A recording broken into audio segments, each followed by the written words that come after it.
Good morning everyone. चलिए अब हम लोग दूसरा पार्ट स्टार्ट देखते हैं। अब हम लोग जैसे कि पिछले वीडियो में देखा था आयतन, अब इस वीडियो में देखेंगे शंकु का वक्र पृष्ठीय क्षेत्रफल यानी lateral surface area of cone क्या होता है। सबको पता है lateral surface area of cone क्या होता है, पाई आर एल।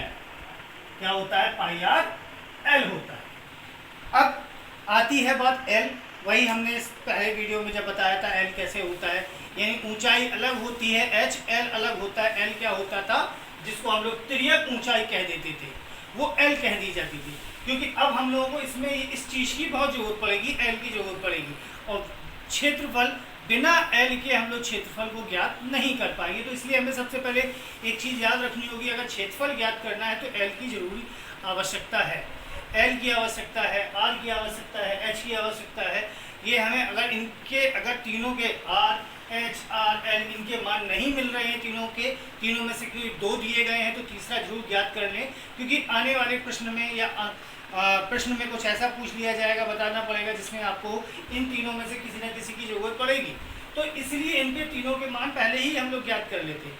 सिर्फ अगर डायरेक्ट अगर मान लीजिए अगर एच दे दिया, आर दे दिया, वो आयतन पूछा गया तो हमें आर और एच का वहाँ इस्तेमाल होता था 1/3 पाई आर स्क्वायर एच।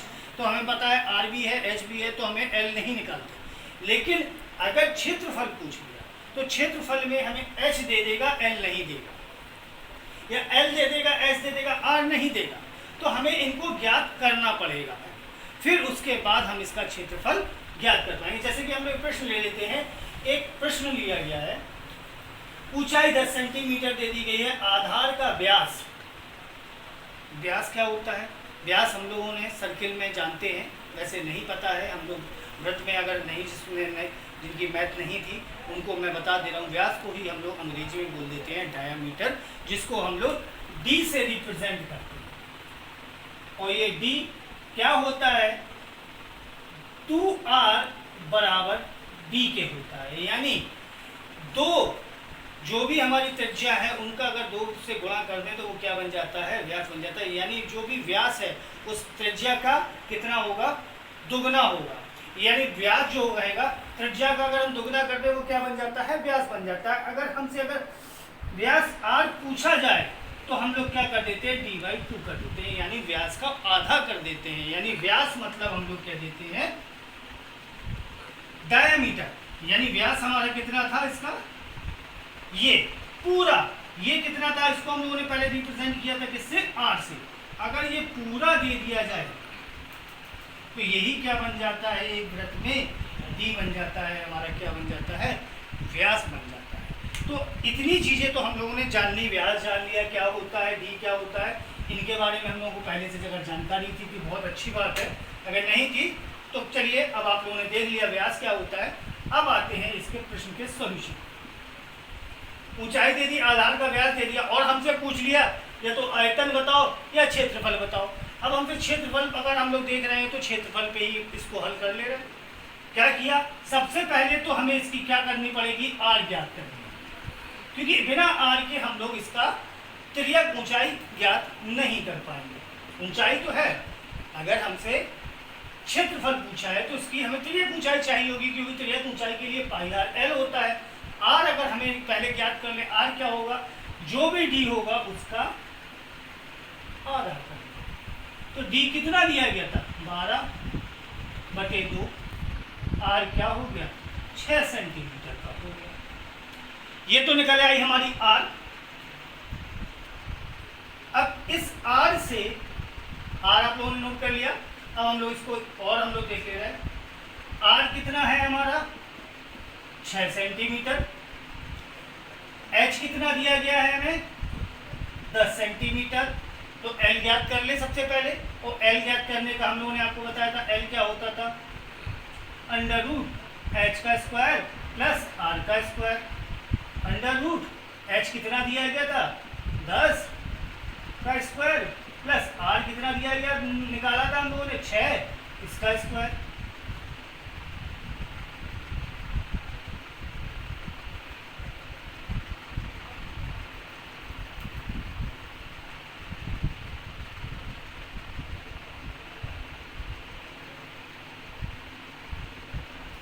√136 आया हमारा।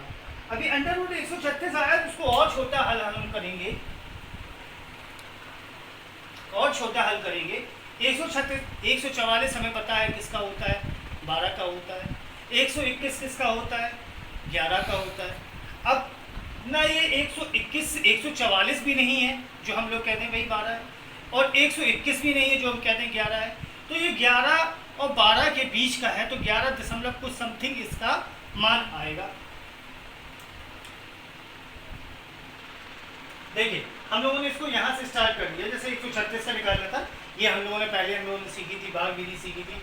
आप भाग विधि के द्वारा इसको निकाल सकते हैं। तो 11.6 समथिंग कुछ आएगा, तो हम इसको मान लेते हैं 11.6, यानी 136 का अगर हम वर्गमूल देखें 11.6 समथिंग कुछ आएगा, यानी इसको हम लोगों ने क्या लिख लिया, यानी क्या निकला हमारा L कितना निकला, 11.6 मान लिया हम लोग।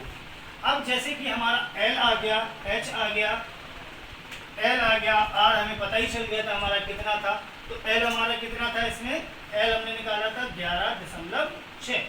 R कितना निकला था हमारा, इसका R निकला था 6। अब हमें क्या निकालना है, क्षेत्रफल यानी एरिया। तो एरिया हम लोग क्या लिखेंगे, एरिया ऑफ कोन क्या हो जाएगा, वक्र पृष्ठ यानी lateral surface area of cone पूरा लिखेंगे तो इसको क्या लिखेंगे, शंकु का पृष्ठीय क्षेत्रफल क्या होगा, पाई आर एल। तो पाई कितना है 22/7, आर कितना है 6, एल कितना है 11.6। इसको हम लोग हल करेंगे तो समथिंग कुछ आएगा। देखिए हम लोगों ने इसका गुणा किया तो ये आया 132.11.6 से फिर गुणा किया तो आएगा हमारा 1531.2/7। मैंने थोड़ा इसकी कैलकुलेशन पहले ही कर ली, इसलिए क्योंकि आपके सामने जब तक मैं कैलकुलेट करूंगा थोड़ा और टाइम लगेगा और वीडियो थोड़ा लंबा बन जाएगा, जो आप तक पहुंचने में दिक्कत होगी। इसलिए वीडियो को हम लोग छोटे से छोटा करने की कोशिश करते हैं। इसलिए पहले से हम लोग जो बड़े सॉल्यूशन होते हैं, बड़े कैलकुलेशन होते हैं, उनको पहले से हल कर लेते हैं, देख लेते हैं। तो हम लोगों ने इसको हल करके देखा तो ये इसका क्या आएगा 218.74, और ये सेंटीमीटर में दिया गया था तो सेंटीमीटर स्क्वायर। इस प्रकार से आप लोग इसका क्षेत्रफल यानी वक्र पृष्ठ क्षेत्रफल ज्ञात कर सकते हैं। वक्र पृष्ठ क्षेत्रफल क्या होता है शंकु का, पाई आर एल। एल ज्ञात करना पड़ेगा आपको, और एल कैसे ज्ञात करेंगे इसके बारे में भी हमने आपको पूरे वीडियो में करके दिखा दिया है।